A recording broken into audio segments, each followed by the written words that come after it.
Yo, what's going on, guys? And today we got to do the off-season preview, primer, priorities, whatever you want to call it, for the Los Angeles Lakers after their gentleman's sweep against the Denver Nuggets. So before, if you've never seen this before we start, what we need to do is I want to hear your thoughts down below. What are the priorities that the Lakers should focus on? What do you think they need to do? And just give me your predictions. So in 2 weeks, when I make the predictions video after the lottery, you guys can, be used at your comments can help me formulate my predictions. So let's get right into it. Los Angeles Lakers are heading into the offseason, a pivotal one that we heard Brian Windhorst say that LeBron James is more than likely going to opt out and then re-sign with the Lakers, with Bronny James being in the draft. So with that being said, it's going to definitely be interesting to see what they do and how they use the assets available to them to maximize the remaining window that is LeBron James's career. So for me, I think the biggest thing that we see right here is the Lakers are a team that is trying to maximize what they have. Right now, they're going to, looking at the draft, they're going to have more than likely the 17th overall pick. They owe a first round pick to the Pelicans. New Orleans can take this year's pick or defer to 2025. The deadline is June 1st to defer it. From what we're hearing is that they're going to defer a week class. They don't really care for the pick this year. They'd rather have their next year. The Lakers went 47-35, had to go through the play-in to make the playoffs. LeBron James has a player option, so does D'Angelo Russell. Max Christie is a restricted free agent. We don't know if they'll keep him. Probably. They drafted him, but they never really played him. Spencer Dinwiddie is a unrestricted free agent. Jackson Hayes, Cam Reddish, Christian Wood all have player options. I don't know if they'll pick them up. Maybe they will, maybe they won't. Cam Reddish might, because he might not get signed if he doesn't. Taurean Prince is an unrestricted free agent, and then Skylar Mays and Colin Castle are restricted free agents. Harry Giles is unrestricted. So look, the Lakers had the 5th most wins after February 1st and ranked 3rd in offensive rating. LeBron James and Anthony Davis were all NBA players. Seriously, they played at an all NBA level, which they needed their guys to play at that level, and it's been it's been fun. As we literally look at these two teams, and I think it's huge that watching how they've been able to just morph this team, but it's just weird. It was a different team than last year, but it's the same team. It's very frustrating. And they played at an all-NBA level, but the whole team besides them is just hodgepodge. And they had 24 wins in games decided on the clutch, tied for the 3rd most in the league. The Lakers used 20 fewer lineups this season than last, and the starting group with D'Angelo Russell, Reeves, James, Rui Hachimura, and Davis have a net rating of plus 6.3 points per 100 possessions. I mean, that's good, but this is a team that needs to make some decisions. Obviously, if Bronny James is staying in the draft, I personally think that he's going to go to Duquesne or somewhere and get one more year. LeBron runs it back one more year with the Lakers, and then he decides on his future. But for me, that's a whole other video. Pelinka needs to either decide to go with continuity, keep the starting 5, and for the 2nd offseason in a row, reset the bench. You guys need a Malik Monk, Norman Powell-esque 3-point type dynamo off the bench. That's something that they've been lacking since the championship run. And even they also need kind of a Kyle Kuzma guy.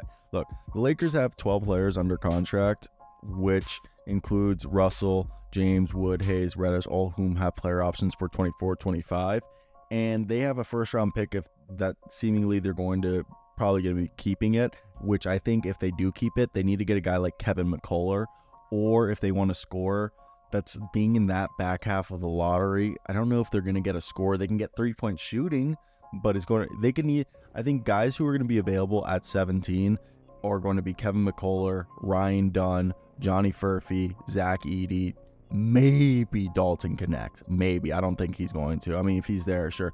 Devin Carter's probably going to be available there. Khalil Ware. I think those are all guys that they could consider. I just think one of the bigger things for them is figuring out, hey, we need to find out who's going to be our, look, Spencer Dinwiddie didn't work out. So they need an actual bench, in my opinion. guys who can go out there and score points at volume, so they're not put in a hijinks when they're trying to go out and beat teams in a shootout when their defense is faltering, because that's what happens in the playoffs.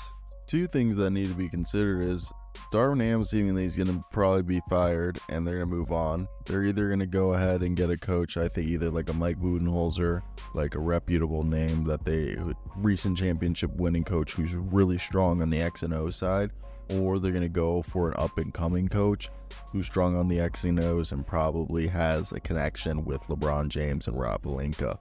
Now, Darvin Ham is going to be the scapegoat, and Pelinka is going to search for his third coach in 5 years. The Lakers have reached the playoffs despite tied for the fourth most missed games and injuries. Gabe Vincent basically missed the whole year. Jalen Hood-Schifino was a dud in terms of like being anything his rookie season. I like the kid, so I know some people don't. Jared Vanderbilt played only 29 games, so there was a lot of things to like injury-wise that kind of took a front seat to everything. So a more realistic approach is that they're going to go in the trade market. The free agency is bad this year. There isn't really anyone that's going to be like a game changer. A lot of people are going to be out their price range. They have one tradable pick in 29 to 3 in 24 or 25, 20, 29, 31 starting on the night of the draft. Give them the fact that there's probably going to be an all-star available. I think either Damian Lillard, Donovan Mitchell, Darius Garland, who else could become available? I think that's in terms of marquee names. I think Tyus Jones could be available, Wendell Carter. I think maybe Keldon Johnson. A lot of people on the Portland Trail Blazers. There's a lot of teams that have guys available, but then there's also teams like maybe the Rockets that they're going to try to get off some contracts that they're not using, and other teams that are trying to avoid the second tax apron. So those are things that they could do. The Lakers are currently operating as a team below both aprons, but have an eye towards the 24-25 finances if they make any trade.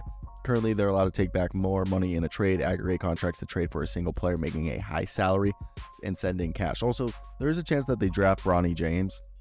That needs to happen out here. They're saying that they're open to drafting Bronny James, and that's how they're going to entice LeBron James to say. So, if they do draft Bronny James, that's another thing to think about. That's a roster spot that's going to be taken up, and that's probably going to be a second contract, or maybe they take him in the first to make him feel good. But they basically right now could take more money back on a trade, aggregate contracts to a trade for a single player to make a higher salary, and send cash in a trade. However, using any of those three on July 1st could trigger the second, or would actually trigger the second apron. The first apron also gets triggered if the Lakers take back more money than they send out in any trade, including their first round pick. Los Angeles is over the $178.7 million first apron next season and is $4.8 million below the $189.6 million second apron. The Lakers are projected to be a repeater tax team for the fourth consecutive season. If the Lakers retain their first round pick and re-sign restricted free agent Max Christie, they'll likely be a second apron team. If the Lakers finish the second apron around 2024 to 2025, season concludes, their 2032 first is frozen and unavailable in a future trade. They could gain some flexibility if Wood, Hayes, and Reddish decline their player options and either sign back with a lesser salary or with another team. For example, signing Wood to a one-year veteran minimum saves them $1 million. Those three players, along with Russell, $18.7 million, James is $51.4, have until June 29th to opt out of their contracts. The Lakers will have the second round exception available to sign their picks to a 3-year or 4-year contract. The Lakers will have the $12.9 million non-taxpayer mid-level exception if Russell declines his option and signs with a new team. They do not have the $4.7 million biannual exception because they used it last year to sign Taurean Prince. Now, their off-season priorities is bringing back LeBron James, obviously, and then deciding what the heck they're going to do with D'Angelo Russell.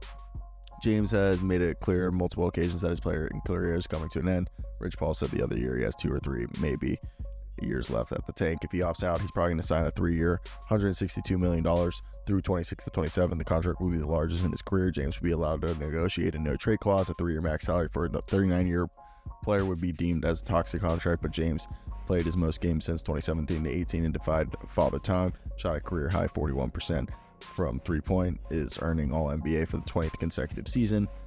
He probably goes a 2-year, $104 million deal. D'Angelo Russell, I think maybe the option of signing less than the mid-level exception is probably not. I think he's leaving.